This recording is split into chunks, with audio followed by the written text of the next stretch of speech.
Welcome to expert steno academy. Expert steno academy में आप सभी का बहुत स्वागत है। लास्ट क्लास में हमने की थी प्रैक्टिस एक्सरसाइज जो डबलिंग प्रिंसिपल पे बेस्ड थी।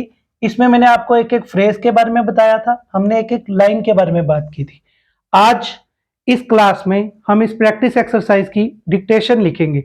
डिक्टेशन में जो फ्रेजेस होंगे वो इकट्ठे बोले जाएंगे। तो डिक्टेशन शुरू की जा रही है।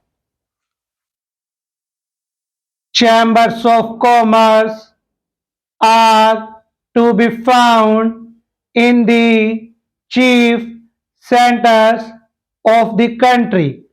Full stop.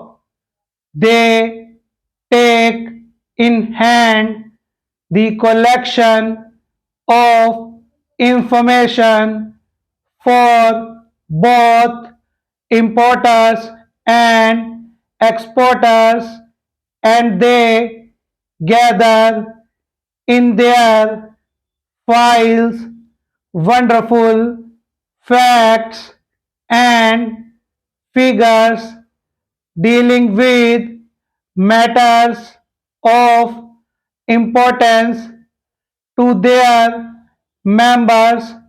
Full stop.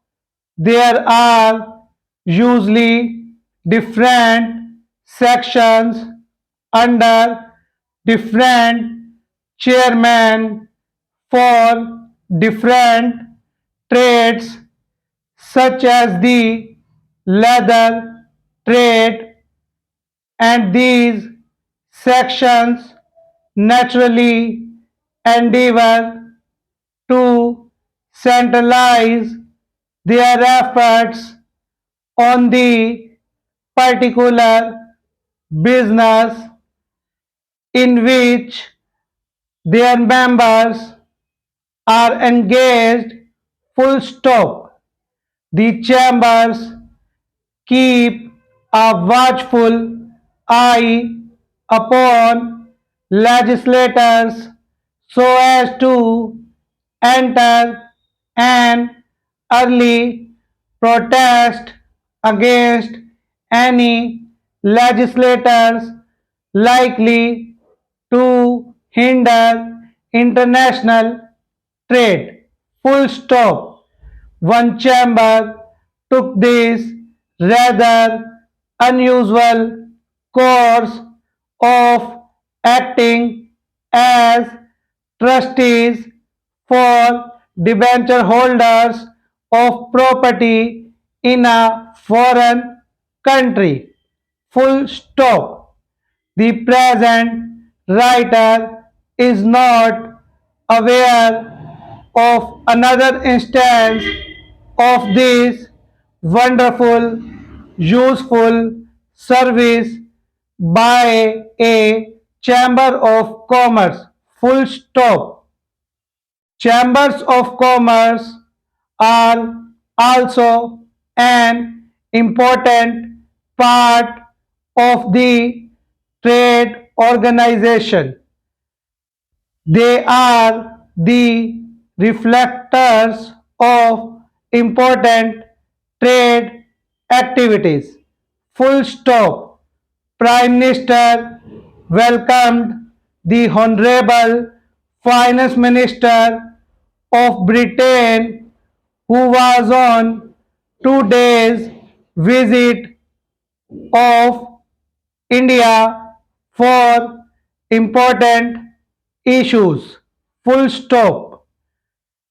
Some honorable members said about the ladies' compartment that some trains do not have the ladies' compartment. Full stop. Well, it is not so, but in some trains, due to shortage of coaches, it may be. Full stop. Now the government of India is giving full priority to the ladies compartments for their security. Full stop. It is hoped that they are traveling now will be more comfortable in the coming days. Full stop. तो ये थी practice exercise की dictation. इसकी आपने 4 to 5 times practice करनी है और उसके बाद आपने देखना है कि हमारी कहाँ मिस्टेक हो रही है। आपने एक एक लाइन चेक करनी है, एक एक फ्रेज को चेक करना है, तभी आपका ये कंसेप्ट क्लियर होगा और आपकी स्पीड बनेगी। आज की इस क्लास में इतना ही। वीडियो अच्छा लगा हो तो लाइक एंड सब्सक्राइब जरूर कीजिए, इससे हमें मोटिवेशन मिलता है। Thank you so much.